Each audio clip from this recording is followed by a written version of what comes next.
ಹುಬ್ಬಳ್ಳಿ ಧಾರವಾಡ ನಗರ commissionerate ವ್ಯಾಪ್ತಿಯ Vidyanagar police ಠಾಣೆಯಲ್ಲಿರುವ Unkal ಹತ್ತಿರದ ಅಚ್ಚವನ ಕಾಲೋನಿಯಲ್ಲಿ ಏನೊಂದು ಅಗ್ನಿ ದುರಂತ ಸಂಭವಿಸಿತ್ತು. ಅದರಲ್ಲಿ ಒಟ್ಟು 9 ಜನ ಇಂಜೂರ್ಡ್ ಆಗಿದ್ದರು.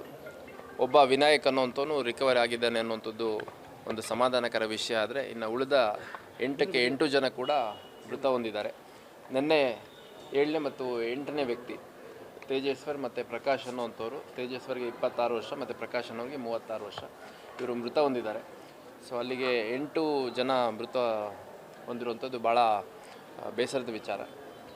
ಅದರ ಜೊತೆಗೆ ಇನ್ನೂ ಈ ಅಯ್ಯಪ್ಪ ಸ್ವಾಮಿದು ಮಾಲೆ ಹಾಕುವಂಥದ್ದು ಆಚರಣೆಗಳು ನಡೀತಾ ಇರುವಂಥದ್ದು ನಮ್ಮ ಅವಳಿ ನಗರದ ತುಂಬ ಎಲ್ಲ ಕಡೆ ನಡೀತಾ ಇದೆ. ಹಾಗಾಗಿ ಅತ್ಯಂತ ಹೆಚ್ಚು ಜಾಗರೂಕತೆಯಿಂದ ಇರಬೇಕು ಅನ್ನುವಂಥದ್ದು, ಮತ್ತು ಅವರ ಯಾರು ಗುರುಸ್ವಾಮಿಗಳಿರ್ತೀರಿ ಅಥವಾ ದೇವಸ್ಥಾನ ಮಂಡಳಿಗಳಿರ್ತೀರಿ ಅಥವಾ ಆ ಭಾಗದ ಯಾರು ಪ್ರಮುಖರು ಇರ್ತೀರಿ, ಅವ್ರ ಸೇಫ್ಟಿ ಕರೆಕ್ಟಾಗಿದೆಯಾ ಅನ್ನುವಂಥದ್ದು ಸ್ವಲ್ಪ ಪರಿಶೀಲನೆ ಮಾಡಬೇಕು ಅಂತ ನಾನು ವೈಯಕ್ತಿಕವಾಗಿ ಮತ್ತು ನಮ್ಮ ಇಲಾಖೆ ವತಿಯಿಂದ, ಜಿಲ್ಲಾಡಳಿತದ ವತಿಯಿಂದ ಮನವಿ ಮಾಡಲಿಕ್ಕೆ ಇಷ್ಟಪಡ್ತೇನೆ.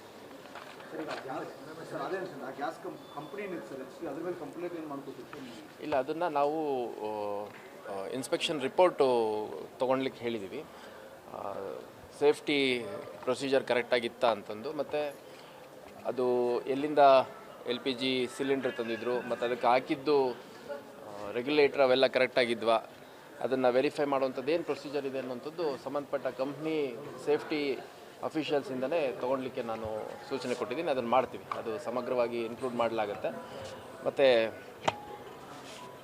ಅಗತ್ಯ ಅಂಶಗಳನ್ನೆಲ್ಲ ನಮ್ಮ ತನಿಖೆಯಲ್ಲಿ ಹೊರತರುವಂಥ ಕೆಲಸ ಮಾಡ್ತೀವಿ. ಇವತ್ತು ಕಳೆದ ಒಂದು ವಾರದ ಹಿಂದೆ ಹುಬ್ಬಳ್ಳಿಯಲ್ಲಿ ನಾವು ಯಾರೂ ಕೂಡ ಊಹಿಸಲಿಕ್ಕೆ ಸಾಧ್ಯ ಇಲ್ಲದಿರ್ತಕ್ಕಂಥ ಒಂದು ಘಟನೆ ಇವತ್ತು ನಡೆದಿದ್ದು. ಒಟ್ಟು 9 ಜನ ಅಯ್ಯಪ್ಪ ಸ್ವಾಮಿಯ ಮಾಲಾಧಾರಿಗಳು ಪೂಜೆ ಮಾಡಿ ಅವತ್ತು ರಾತ್ರಿ ವಸತಿಯಲ್ಲಿದ್ದಂಥ ಸಂದರ್ಭದಲ್ಲಿ ಅಗ್ನಿ ಅನಾಹುತ ಆಗಿ ಇವತ್ತು 8 ಜನ ಅಸುನೀಗಿರ್ತಕ್ಕಂಥ ಸಂಗತಿ ನಮ್ಮೆಲ್ಲರಿಗೂ ಕೂಡ ಭಾಳ ದುಃಖಕರವಾಗಿರ್ತಕ್ಕಂಥ ಸಂಗತಿಯಾಗಿದೆ.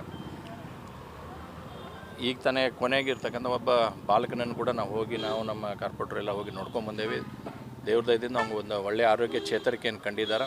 ಡಾಕ್ಟ್ರ್ ಜೊತೆನೂ ಕೂಡ ನಾನು ಮಾತಾಡಿದ್ದೀನಿ. ಅವ್ರಿಗೆ ಯಾವುದೇ ರೀತಿಯಾದಂಥ ಇನ್ನು ತ್ರಾಸಿಲ್ಲ ಅನ್ನುವಂಥದ್ದು ಹೇಳಿದ್ದಾರೆ. ಅದ್ರ ಜೊತೆಗೆ ಈಗೇನು 8 ಜನ ತೀರ್ಕೊಂಡಾರ, ಇವರೆಲ್ಲರೂ ಕೂಡ ಇವತ್ತು ಭಾಳ ಕಡುಬಡವರಿದ್ದಾರೆ. ಇವತ್ತು ಅವರವರ ಹೊಟ್ಟೆಪಾಡಿಗಾಗಿ ಜೀವನಪಾಡಿಗಾಗಿ ಜೀವನವನ್ನು ನಡೆಸ್ತಕ್ಕಂಥ ವ್ಯಕ್ತಿಗಳವರೆಲ್ಲರೂ ಕೂಡ ಆಗಿದ್ದಾರೆ. ಈಗಾಗಲೇ ಸರ್ಕಾರ 5 ಲಕ್ಷ ರೂಪಾಯಿ ಘೋಷಣೆಯನ್ನು ಮಾಡಿದ್ದಾರೆ. ಸನ್ಮಾನ್ಯ ಜಿಲ್ಲಾ ಉಸ್ತುವಾರಿ ಮಂತ್ರಿಗಳು ಕೂಡ ನಾನು ಮೊನ್ನೆ ಅವ್ರ ಜೊತೆನೂ ಸಂತೋಷ್ ಲಾಡ್ ಅವ್ರ ಜೊತೆನೂ ಮಾತಾಡಿದ್ದೇನೆ. ಯಾಕಂದರೆ ಈ ರೀತಿಯಾದಂಥ ಘಟನೆಗಳು ಸಂಭವಿಸಿದಾಗ ವಿಶೇಷವಾಗಿರ್ತಕ್ಕಂಥ ಒಂದು ಪರಿಗಣನೆ ಮಾಡಿ ಇವರು ಕನಿಷ್ಠ ಪ್ರತಿಯೊಬ್ಬರಿಗೂ ಕೂಡ ಒಂದು 15 ಲಕ್ಷ ರೂಪಾಯಿ ಆದರೂ ಸಹಾಯಧನವನ್ನು ಏನಾದರೂ ಸರ್ಕಾರ ಘೋಷಣೆ ಮಾಡ್ತಂದ್ರೆ ಆ ಕುಟುಂಬಗಳಿಗೆ ಒಂದು ಒಳ್ಳೆ ರೀತಿಯಾದಂಥ ಮುಂದಿನ ಜೀವಮಾನದಲ್ಲಿ ನಡ್ಸೋಕ್ಕಾಗುತ್ತೆ. ಯಾಕಂದರೆ ಈಗ ತೀರ್ಕೊಂಡವ್ರು ನೋಡಿದ್ವಿ ನಾವು, 3 ಸಣ್ಣ ಮಕ್ಕಳಿದ್ದಾರೆ ಅವ್ರಿಗೆಲ್ಲರಿಗೂ ಕೂಡ. ಆ ತಾಯಿನೂ ಕೂಡ ಚಿಕ್ಕವಳಿದ್ದಂಥ ಸಂದರ್ಭದಲ್ಲಿ ನಾವು ನೋಡಿದ್ದೇವೆ. ಹೀಗಾಗಿ ಸರ್ಕಾರ ಇದೊಂದು ವಿಶೇಷವಾದಂಥ ಪರಿಗಣನೆ ಮಾಡಿ ಅವ್ರಿಗೆ ಇನ್ನೂ ಹೆಚ್ಚಿನ ಸಹಾಯಧನವನ್ನು ಒಂದು 15 ಲಕ್ಷ ರೂಪಾಯಿ ಎಲ್ಲರಿಗೂ ಮಾಡಬೇಕನ್ನೋ ವಿನಂತಿ ಮಾಡ್ತೀನಿ. ಗುರುವಾರ ಕೂಡ ನಾನು ಬೆಂಗಳೂರಿಗೆ ಹೋಗ್ತಾ ಇದ್ದೇನೆ. ಸನ್ಮಾನ್ಯ ಜಿಲ್ಲಾ ಉಸ್ತುವಾರಿ ಮಂತ್ರಿಗಳಿಗೆ ಮತ್ತು ಮುಖ್ಯಮಂತ್ರಿಗಳಿಗೂ ಕೂಡ ನಾನು ವಿನಂತಿ ಮಾಡ್ತೀನಿ. ಅವ್ರಿಗೂ ಕೂಡ ಜೊತೆಗೆ ನಮ್ಮ ಕೇಂದ್ರ ಸಚಿವರು ನಾವೆಲ್ಲರೂ ಕೂಡಿ ನಾವೇನು ಮಾಡೋಕ್ಕೆ ನಮ್ಮ ಕಡೆಯಿಂದ ಸಾಧ್ಯ ಇತ್ತು ಅವೆಲ್ಲ ಮಾಡುವಂಥ ಯೋಚನೆ ಅಂತೇನು ಮಾಡ್ತೀನಿ. ನೋಡ್ತೀನಿ, 5ನೇ ತಾರೀಕಿಗೆ ಮಾನ್ಯ ಕೇಂದ್ರ ಸಚಿವರಾಗಿರ್ತಕ್ಕಂಥ ಪ್ರಹ್ಲಾದ್ ಜೋಶಿ ಹುಬ್ಬಳ್ಳಿಗೆ ಬರ್ತಾ ಇದ್ದಾರೆ. ಅವ್ರ ಜೊತೆನೂ ನಾವು ಇದ್ರ ಬಗ್ಗೆ ಡಿಸ್ಕಷನ್ ಈಗಾಗಲೇ ನಾನು ಮಾಡಿದ್ದೇನೆ. ಆಗಿರ್ತಕ್ಕಂಥ ಘಟನೆ ಒಳಗೆ ಹೇಳಿದ್ದೇನೆ. ಅವ್ರು 1ನೇ ದಿವಸನೂ ಕೂಡ ನಾನು ಅವರು ನಮ್ಮೆಲ್ಲ ಕಾರ್ಪೊರೇಟರ್ಸು ಕೂಡ ಬಂದು ಹಾಸ್ಪಿಟಲ್ನಲ್ಲಿ ಅವ್ರಿಗೆ ಯಾವುದೇ ರೀತಿಯಾದಂಥ ಸಮಸ್ಯೆ ಆಗಬಾರ್ದು ಅಂತ ಹೇಳಿ ಅವ್ರಿಗೆ ಟ್ರೀಟ್ಮೆಂಟ್ ವ್ಯವಸ್ಥೆ ಭಾಗವಾಗಿ ಏನಾಗಬೇಕೈತೆ ಎಲ್ಲ ಮಾಡಿಸೇವಿ. ಈಗ ಕೇಂದ್ರದಿಂದನೂ ಕೂಡ ಇದಕ್ಕೆ ಏನಾದರೂ ವಿಶೇಷ ಅನುದಾನ ಅವ್ರಿಗೆ ಕೊಡೋಕ್ಕೆ ಬರ್ತಿತ್ತು ಅಂತಂದ್ರೆ ಸಹಾಯವನ್ನು ಮಾಡುವಂಥದ್ದಿದ್ರೆ ಡೆಫಿನೆಟ್ಲಿ ನಾವು ಅದನ್ನು ಕೂಡ ಪರಿಗಣನೆ ಮಾಡಿ ಅದನ್ನು ಕೊಡ್ಸೋಕ್ಕೆ ಸಾಧ್ಯ ಏನೈತೆ ಅದನ್ನು ಮಾಡುವಂಥ ಪ್ರಯತ್ನ ನಾವು ಮಾಡ್ತೀವಿ.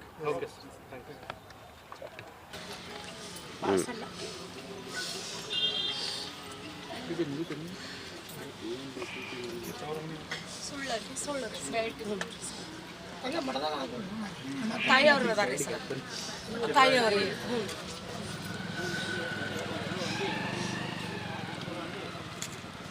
ನಿಮ್ಮ ಕೈಲಿ ಏನಕ್ಕೆ ನೋಡು, ಅವ್ರ ಫ್ಯಾಮಿಲಿಗೆ ನೋಡ್ರಿ ಸರ್. ಅವರು ದುಡ್ಕೊಂಡು ತಿನ್ನೋರಿ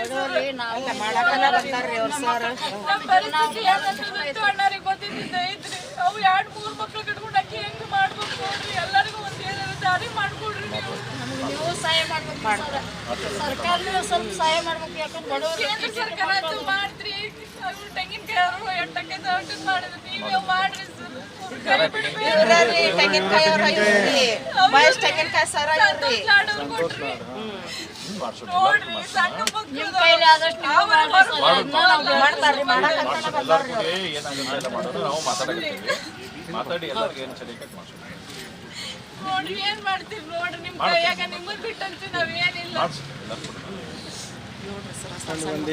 ಇಂಥ ದುಃಖದಾಗ ಕೇಳತ್ತೆ ಒಂದಷ್ಟು ತಿಳ್ಕೊಳ್ಳಿ ನಮ್ಮ ಪರಿಸ್ಥಿತಿ ಹೆಂಗೈತೆ ನೀವು ಹೇಳೋದೇನು ಬೇಡ ಹೇಳೋದಲ್ಲ ಸುಮ್ಮನೆ ನಾವೆಲ್ಲ ಮಾಡ್ತೀವಿ ಟೈಮ್ ಅಲ್ಲ ಅದು ಬೇಡ ಈಗ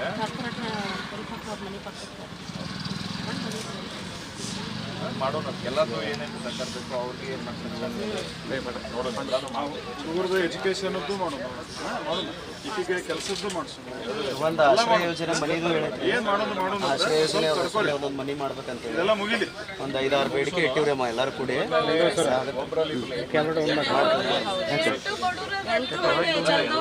ಬಡವ್ರೇ ಸರ್, ಯಾರು ಎಲ್ಲಾರ್ಗೆ ಅನುಕೂಲ ಮಾಡಿ ಸರ್, ಅದನ್ನ ನೀಚ್ ಕಡೆ ಬನ ಹಚ್ಕಡೆ ಅನುಕೂಲ ಮಾಡಿ. ನೋಡ್ಕೊಂಡು ಏನು ಗಡ್ಬಡಿ ಆತಲ್ಲ ಇಷ್ಟ ಭಾಳ ಬಿಟ್ಟು ಹೇಳ್ಬಾರ್ದು ಇವ್ರೊಬ್ರಾಗ ಬದುಕಿದ್ರು ಅಂತ ಅನ್ಕೊಂಡಿದ್ರಿ ಸರ್ 10 ದಿನ ಆತ್ರಿ ಸುಟ್ಟಿದ್ದು ಹಿಂಗಮ್ಮ ಯಾರೇ ಏನಾರು ಆಗಿದ್ರೆ ಬದುಕಿ ಸುಟ್ಟಿದ್ದು ಗಾಯ ಏನು ಮಾಡಿದ್ರು ಆರಾಮಾಗುತ್ತೆ ಮತ್ತು ಡಾಕ್ಟ್ರು ಎಲ್ಲ ಪ್ರಯತ್ನ ಮಾಡ್ಯಾರ ಎಲ್ಲರೂ ಮಾಡ್ಯಾರ ಪ್ರಯತ್ನ. ಇವತ್ತಿನ ಸಂತೋಷ್ ಲಾಡ್ರು ಅವರು ತಮ್ಮ ವೈಯಕ್ತಿಕ 40,000 ರೂಪಾಯಿ ಕೊಟ್ಟರೆ ಒಂದು ಮಾನವೀಯತೆಯಿಂದ. ಆದರೆ ಸರ್ಕಾರದಿಂದ ಬರೋದು 5 ಲಕ್ಷ ರೂಪಾಯಿ ಘೋಷಿಸ್ಯಾರ. ಅದು ಇವತ್ತಿನ ಮೆಟ್ಟಿಗೆ ಮಕ್ಕಳು ಕರ್ಕೊಂಡು ಏನೂ ಮಾಡೋಕ್ಕೆ ಸಾಧ್ಯ ಇಲ್ಲ. ಇವತ್ತಿನ ಒಂದು ಎಜುಕೇಷನ್ಗಾಯ್ತು ಹಿಂದಿದ್ದಂಥ ಯಾವುದು ರೀತಿಯಾಗ ಆಗೋದಿಲ್ಲ. ಈಗಿದ್ದಂಥ ಮಾಲಾಧಾರಿಗಳು 8 ಮಂದಿ ಪ್ರಾಣಿ ಹೋದವರು ಬ್ಯಾಕ್ ಸಪೋರ್ಟ್ ಯಾವುದೂ ಇಲ್ಲ. ಇರಾಕ್ ಯಾವುದೋ ಕಾಲದಾಗ ಒಂದು ಹಿರಿಯರದೊಂದು ಸಣ್ಣ ಸಣ್ಣ ಕುಡ್ಸೋದಂಥ ಮನೆ ಬಿಟ್ಟರೆ ಮತ್ತೊಂದು ಯಾವುದೂ ಇಲ್ಲ. ಕೂಲಿ ಮಾಡಿಕೊಂಡು ಬಡ ಮಕ್ಕಳು ದುಡ್ಕೊಂಡು ತಿನ್ನೋರು ಕುಟುಂಬಕ್ಕೆ ಆಧಾರ ಇದ್ದಿದ್ದು ಒಂದೊಂದು ಮಕ್ಕಳು. ಈಗ ರಾಜ್ಯ ಸರ್ಕಾರದವ್ರು ಮಾಡಿರಲ್ಲ, ಅದೇ ರೀತಿಯಾಗಿ ಕೇಂದ್ರ ಸರ್ಕಾರದವ್ರು ಒಂದು ಏನಾರು ಮಾಡಲಿ ಅಂತೇಳಿ ನಿಮ್ಮ ಮೀಡಿಯಾದವ್ರ ಮುಂದೆ ನಾವು ಇದು ಮಾಡ್ಕೊತೀವಿ. ನೀವು ಒಟ್ಟು ಮ್ಯಾಗಿನ ಹೆಚ್ಚಿನ ಮಟ್ಟಕ್ಕಾಗಿ ತಿಳಿಸುವ ಪ್ರಯತ್ನ ಮಾಡಿರಿ. ಎಷ್ಟು ಕೊಡ್ಬೇಕಂತೀರಿ ಪರಿಹಾರ? ಒಬ್ರು ಅದೇನ ನಾವು ಫಸ್ಟ್ ದಿನ 25 ಲಕ್ಷ ರೂಪಾಯಿ ಪರಿಹಾರ ಕೊಡ್ಬೇಕಂತ ಆಗ್ರಹ ಮಾಡಿದ್ವಲ್ರಿ. ಅವರು ಆಗ್ರಹ ಮತ್ತು ವಿಶೇಷ ಪ್ರಕರಣ ಅಂತ ಪರಿಗಣನೆ ಮಾಡ್ಯಾರ. ನಾವು ಸ್ಟೇಟ್ ಗೌರ್ಮೆಂಟಿಗೆ ಥ್ಯಾಂಕ್ಸ್ ಹೇಳ್ತೀವಿ. ಆದರೆ ಆ ಪರಿಹಾರ 5 ಲಕ್ಷ ಕೊಟ್ಟಿದ್ದು ನಮ್ಗೆ ಯಾರಿಗೂ ಮನಸ್ಸಿಗೆ ಒಪ್ಪಿಗೆ ಇಲ್ಲ. ಅದು 25 ಲಕ್ಷ ರೂಪಾಯಿ ಪರಿಹಾರ ಕೊಡಬೇಕು. ಮತ್ತು ಅವರು ಈಗೇನು 8 ಜನ ಏನು ಸ್ವಾಮಿ ಗುರುಜಿಗಳ ದೇಹ ತ್ಯಾಗ ಮಾಡಿದಾರಲ್ಲ, ಅವ್ರಿಗೆಲ್ಲರಿಗೂ ಒಂದೊಂದು ಆಶ್ರಯ ಯೋಜನೆ ಮನೆ ಕೊಡಬೇಕು. ಮತ್ತು ಅವ್ರ ಕುಟುಂಬದೊಳಗೆ ಒಬ್ರಿಗೆ ಯಾರಿಗಾದ್ರೂ ಈಗ ಕೆಲಸ ಇಲ್ಲಿ ಗೌರ್ಮೆಂಟ್ ಅಂಡ್ರ್ ಅಥವಾ ಏಜೆನ್ಸಿ ಇರ್ತಾವಲ್ಲ, ತಿಂಗಳ ಒಂದು 10-15 ಸಾವಿರ ರೂಪಾಯಿ ಪೇಮೆಂಟ್ ಬಂದು ಅವ್ರ ಜೀವನ ಸುಖವಾಗಿ ಸಾಗಕ್ಕೆ ಅಂಥ ಒಂದು ವ್ಯವಸ್ಥೆಯನ್ನು ಈ ವ್ಯವಸ್ಥೆ ಮಾಡಿಕೊಡ್ಬೇಕಂತ. ಮತ್ತು ಅವ್ರ ಮಕ್ಕಳಿಗೆ ಸ್ಕೂಲಿನ ವ್ಯವಸ್ಥೆ ವಿದ್ಯಾಭ್ಯಾಸದ ಸರ್ಕಾರ ನೋಡ್ಕೋಬೇಕಂತ ನಮ್ಮೆಲ್ಲ ಆಗ್ರಹ ಐತಿ. ದಯವಿಟ್ಟು ಇದ್ರೊಳಗೆ ಯಾರೂ ರಾಜಕೀಯ ಬೆರೆಸ್ಬೇಡ್ರಿ. ಇದು ಒಂದು ನೋವಿನ ಸಂಗತಿ ಐತಿ. ಆ ಕುಟುಂಬಕ್ಕೆ ನ್ಯಾಯ ಕೊಡಿಸ್ಬೇಕಾದಂಥ ಕರ್ತವ್ಯ ನಾವೆಲ್ಲ ಸಾರ್ವಜನಿಕರ ಮೇಲೆ ಐತಿ ಮತ್ತು ಪ್ರತಿಯೊಬ್ಬರ ಮೇಲೆ ಐತಿ. ಈ ಕೋರಿಕೆ ಸಾರ್ವಜನಿಕರೆಲ್ಲರೂ ಕೂಡಿ ಅದನ್ನು ಈಡೇರಿಸ್ಬೇಕಂತ ನಾವು ಈ ಮೂಲಕ ಒತ್ತಾಯ ಮಾಡ್ತೀವಿ. ಇದು ದಯವಿಟ್ಟು ಯಾರೂ ಅನ್ಯತಾ ಭಾವಿಸ್ಬೇಡ್ರಿ. ಆ ಕುಟುಂಬಕ್ಕೆ ನ್ಯಾಯ ಕೊಡಿಸ್ರಿ ಅಂತ ನಾವು ಕೇಳ್ತೀವಿ. ಅಲ್ಲ, ಈಗ ರಾಜ್ಯ ಸರ್ಕಾರದ್ದು ಕೊಡಬೇಕು. ಇವ್ರು ಹೇಳಿದ್ರು ರಾಜ್ಯ ಸರ್ಕಾರ ಕೊಟ್ಟಿದೆ, ಕೇಂದ್ರ ಸರ್ಕಾರ ಕೊಡಬೇಕು ಅಂತ. ಕೇಂದ್ರ ಸರ್ಕಾರಕ್ಕೆ ಏನು ಆಗ್ರಹ ಮಾಡ್ತೀರಿ? ಕೇಂದ್ರ ಸರ್ಕಾರಕ್ಕೆ ಇದು ಏನಾರ ಒಂದು ಪರಿವಾರ ಮಾನವೀಯತೆಯಿಂದ ನಮ್ಮ ಭಾಗದ ಸಂಸತ್ ಸದಸ್ಯರಾಗಿರ್ತಕ್ಕಂಥ ಜೋಶಿ ಅವರು ಅದಾರ. ಅವರು ಕೂಡ ನಮ್ಗೆ ಹೆಂಗೆ ಸ್ಟೇಟ್ ಗೌರ್ಮೆಂಟ್ ಅನೌನ್ಸ್ ಮಾಡ್ಯಾರ, ಅದೇ ರೀತಿನ ಸೆಂಟ್ರಲ್ನಿಂದ ಏನಾರು ನಮ್ಮ ಮಕ್ಕಳಿಗೆ ಪರಿಹಾರ ಕೊಡಿಸ್ಬೇಕು ಅಂತ ನಮ್ಮೊಂದು ಅಭಿಪ್ರಾಯ. Thank you sir.